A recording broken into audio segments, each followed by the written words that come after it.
Hi guys, and welcome back to my channel. Welcome to this week's Mental Monday.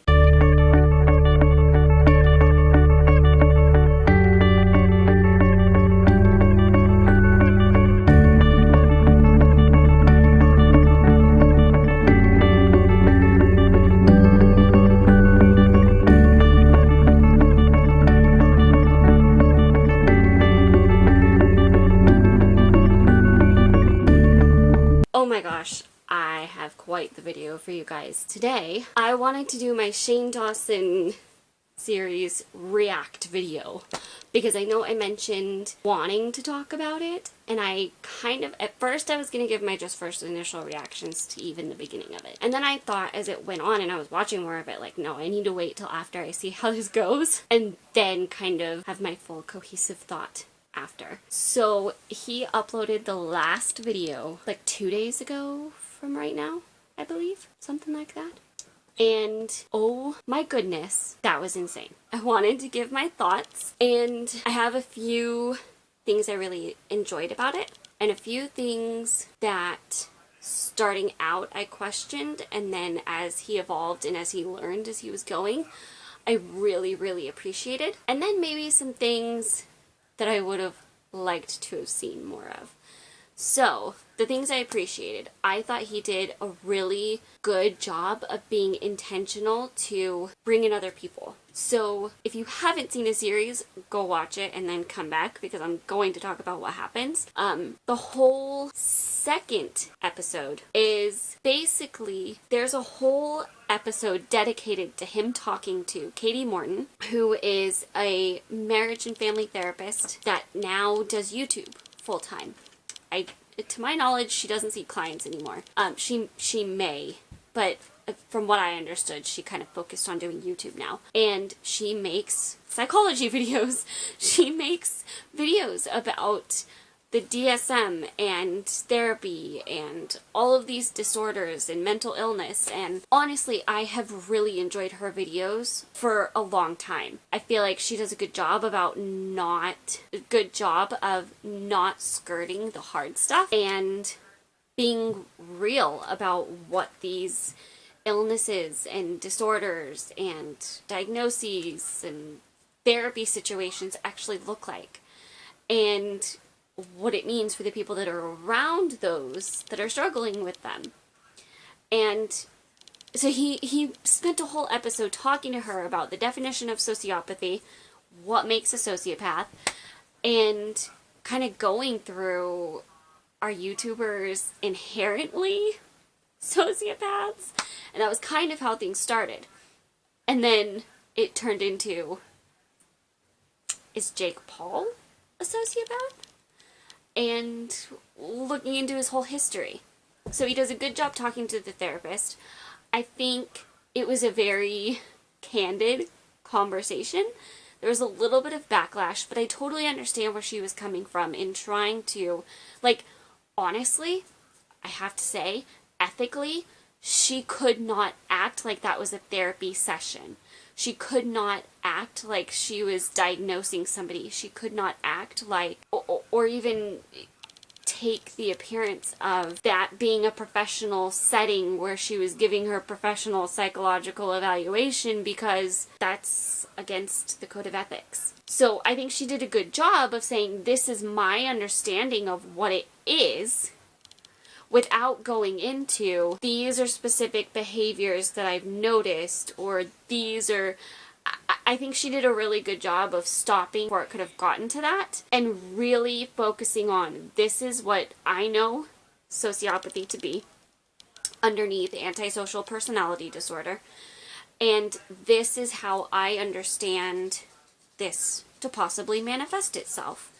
Every case is different, every severity level is going to be different, and without knowing somebody, and she says that very clearly at the end, without talking to him, without knowing him better, I cannot make a judgment call on that. I would need to see him more, I would need to talk to him more, and yeah. So that is a situation I don't feel like she crossed that boundary in. And then he went into delving into the whole history behind Jake and Logan, their family, Jake's past on YouTube and in school, and oh my goodness, so much history. And then he delves into his family. I think this is important because it shows an understanding of how key understanding somebody's family and the family environment and dynamic they grew up in plays a part in the adult they become. It's such a huge part of it. And while it doesn't define you, I would never say, oh, he came from that past, so he's got to be this way, or he's destined to be that way, or he'll, because of that, he'll never amount to anything else. That's absolutely not the case. But it tells you a lot about what they see as normal. It tells you a lot about what they were exposed to, and it tells you a lot about the attitude and the environment that they were surrounded by and what they had modeled for them. So it tells you what foundation they were given starting out. And that's absolutely crucial. And I love that Shane saw that and went after that and didn't back down from being honest about what that looked like. I think that was a really important example to set of like, you can't just look at that person on their own or their behaviors on their own. You have to look at the whole picture. And that includes not just the context of their actions, how they may change, camera on, camera off. That also looks like their friends, their family, the business circumstances they're in, and that creates the full picture. And then I loved how he looked at both sides of people he had had interactions with. He looked at Nick, who was a very close friend through very recently, like very, very close to the current events of everything that's happened. He looked at his relationship with his brother, which is very, very, very interesting and tells a lot. He also looked at the whole circumstance with his ex-girlfriend and talked to her and said, what is real? What's for YouTube? What's for views? And I think one of the biggest points that I loved that he made a point on was, was just like, there's a difference between that's how he really is and he was just doing it for views. Because I think a lot of people aren't going to try to differentiate like that. Like, it doesn't matter, he did it. And I think with how the culture online is right now, that's not as simple as it once was. And I think this series really shows you how social media affects us so tangibly, where people will do things that they would not normally do, or they'll do something on camera, and as soon as the camera turns off, they're like, hey, are you okay? Everything's cool though, right? And I didn't actually intend for anything to happen. It was all for the video. And I think that's an important distinction because, especially if you're looking at sociopathy and like antisocial personality disorder, for sociopathy, one of the things that is important to catch is they're not going to make that connection to the other person. That wouldn't happen when the camera turned off. They wouldn't be checking. They say, okay, we're done. That's it. They wouldn't take that any farther. But turning it off and going, hey, you okay? We're cool? You know that was just for the video? That's huge. That makes a difference. And I think that tells you whether it's being a dumb kid or making dumb choices versus being a sociopath to that degree. And I inadvertently actually agree with Logan Paul's statement about its tendencies because I do think there's a spectrum probably. I would say there would be different levels of manifestation, and I think that's totally valid. I think that could be valid with like anything really. So, a couple of things that I liked after he fixed it, or I appreciated him fixing and didn't appreciate it first, was the sociopathy, psychopathy thing in the first episode, especially also when he was talking to Katie, where those started getting blurred. And I think it's important to make that distinction. There are similarities, but they are different. And I think that was really important that he went back and fixed that, and I appreciated how authentically he did that. And I think, honestly, the important focus he put on being fair, on being thorough, and addressing things like that really helped the series make a strong statement. And so I appreciated him going back and fixing that, because it is different. And I think that's really important. So I appreciated that. The other thing was some of the things that he was showing. Videos from YouTube, random clips out of context.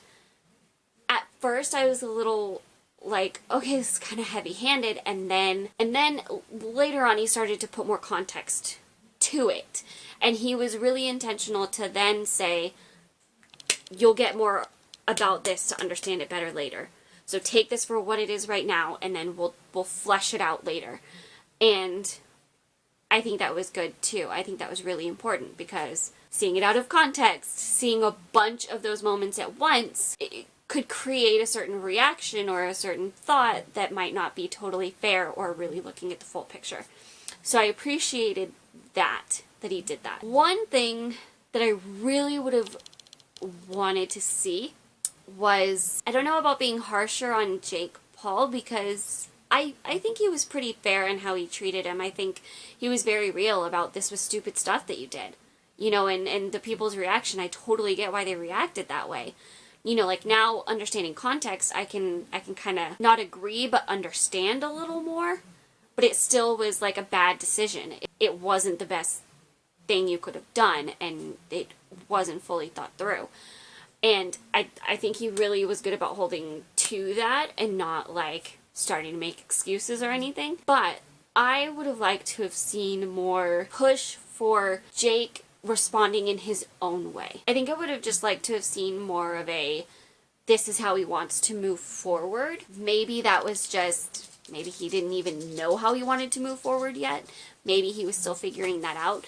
But that is definitely something that I think would be really telling to me, what he was going to adjust, what he was going to change, what, you know, like, not in a, you have to change, but in a, I want to be intentional about this, so this is how I'm going to do that. And I think he did do some of that with the, like, splitting work and family. And I think that was a really wise piece of advice from Shane. That's hugely important. And I think I would have just, I don't know, I think I would have liked to have seen more of, like, how's he going to change it on YouTube?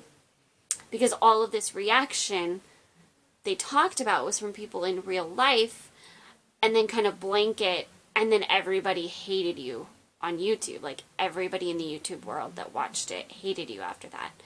And know, like, okay, this is how I want my channel to look after this. But again, maybe that's just to come, and he just doesn't know that yet, and he's still in that process. I know they said they were taking a vacation, and I think that's really cool. I think that's really good to take a break before reacting to everything. So, who knows? We'll see what's coming.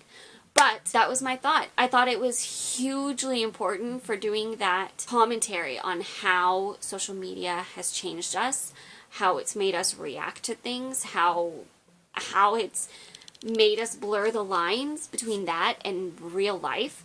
And I think that's really important, especially right now when social media is huge. For all of those reasons, I think it was important commentary on YouTube and social media. I think it was a really fair look at something that has been all over the news. And I think it was incredibly well edited, and I loved the story arc. I loved it. So I would love to hear your thoughts. Leave them in the comments below. If you enjoyed this, give it a thumbs up and share it, and make sure you're subscribed and have notifications on, and I will see you guys tomorrow. Bye!